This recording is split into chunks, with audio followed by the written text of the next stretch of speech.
We just got some insane Marvel and DC news. Some of it's really good and some of it's really bad, including new X-Men casting updates and announcements about characters like Magneto and others. Marvel got exposed for using AI in a movie and one of their actors called them out for canceling their project. Plus, we got brand new DC TV shows being announced and so much more. Let's get into all of this. And let's start off with the X-Men news because, of course, last week we got 7 cast members announced for the new X-Men movie, but now we have some more news about new characters. Now, first of all, we got the report from Deadline that Magneto is set to appear in the new X-Men reboot film, and they are currently casting for this role, and he will be announced at a later date. Obviously, we know he's not going to be the main villain of this upcoming X-Men film. That's going to be Adam Driver's Mr. Sinister. I am perfectly fine with him being in this movie. He is such a huge character and core part of the X-Men. It would be a little odd to not have him in the first film, but I do kind of hope he takes a backseat role. Kind of same for Charles in this film. Let them take the backseat, have Mr. Sinister the main villain, and let our new younger generation of X-Men shine. And the Magneto news is 100% verified from Deadline. Now, this report was a follow-up saying that Lee Pace, Henry Cavill, and Matt Smith are the actors being considered for the role.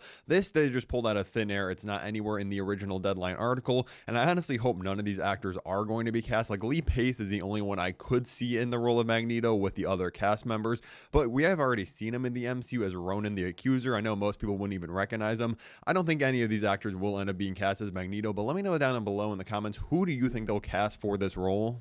Now, believe it or not, the next X-Men casting update actually comes from the live-action Naruto film, so just stick with me here. I know this sounds crazy, but we got the announcement the other day that Charles Melton is in talks to play the character Kakashi in the live-action Naruto film. I know nothing about the franchise, but apparently this guy is a big character. That's what everybody's telling me. The reason this is important is that originally we had reports that Charles Melton was in talks to star as Beast in the X-Men film, and then apparently he dropped out of the role a few days before the announcement at D23. It seems like he decided to be in this live-action Naruto film over the live action X-Men film, which I honestly think could be a fumble because obviously we know the X-Men are going to be a big part of the MCU for the next like 10 years probably, but maybe he knows Kakashi's going to be a bigger role than Beast. Maybe it's a bigger payday up front. I think both films are probably going to be massive at the box office, so it's not like he's losing out too much. They probably want to make like a million Naruto films anyways. Like I said, I know nothing about the franchise, but clearly people love it, so hopefully they can find a new Beast sometime soon. More X-Men updates. We also got the report that Kaylee Spaney is reportedly still in talks with Marvel Studios for a role in the X-Men reboot film. Of course, everybody was just assuming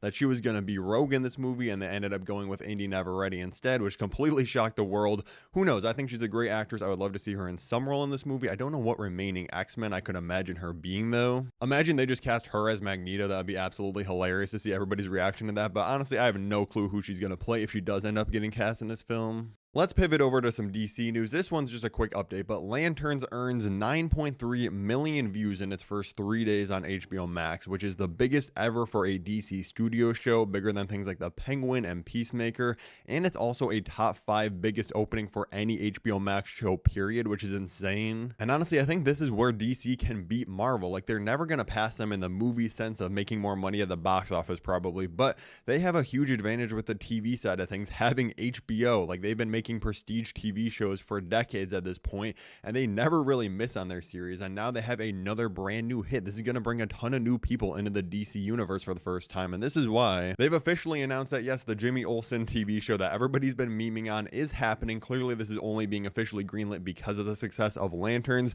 It's officially being titled The People vs. Gorilla Grodd, which I think is hilarious and an amazing title.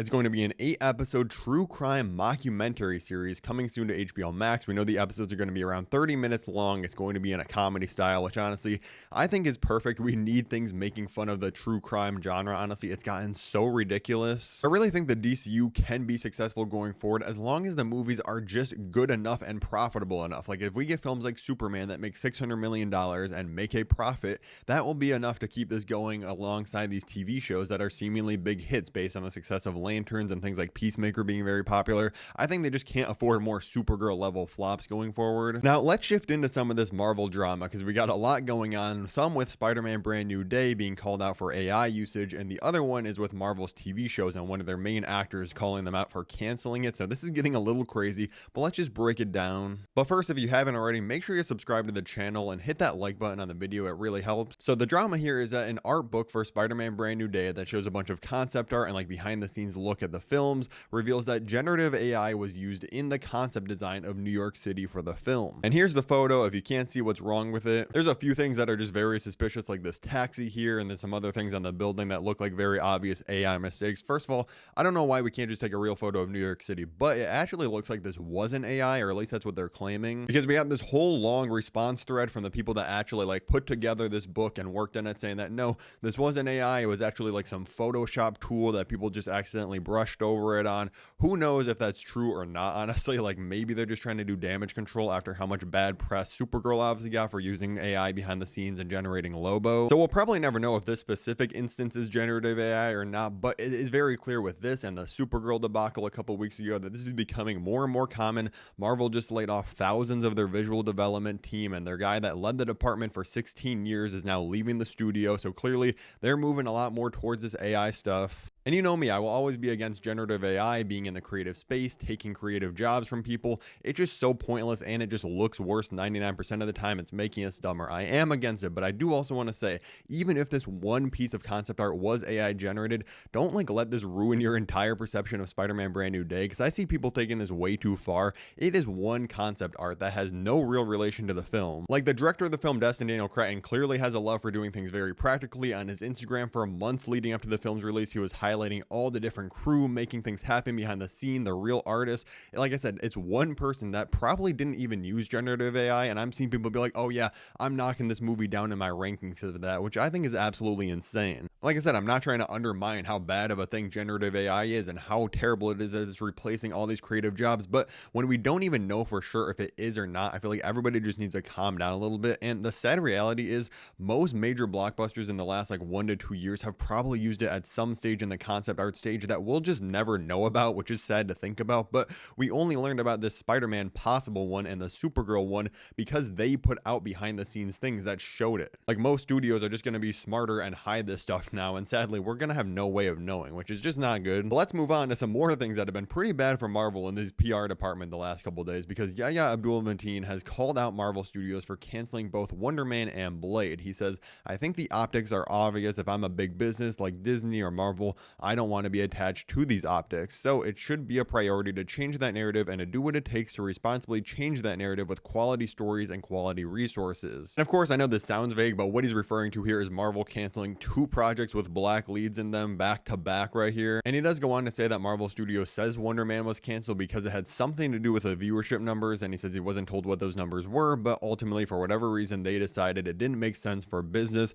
And honestly, I think all the drama around this is because Marvel Studios did renew it like immediately, then canceled it. Like, I don't think anybody thought this was going to be a multi-season show until they renewed it and canceled it within a couple months. Now, I don't think Yahya is just trying to come out and be like, oh yeah, Kevin Feige's racist, he only canceled these projects because they have a black male lead in them. But I do think what he's saying is kind of right about the optics of canceling both of these back to back and then be like, yep, here's Ryan Gosling as Ghost Rider. This movie's going to get made immediately, when Blade was in limbo for like 10 years.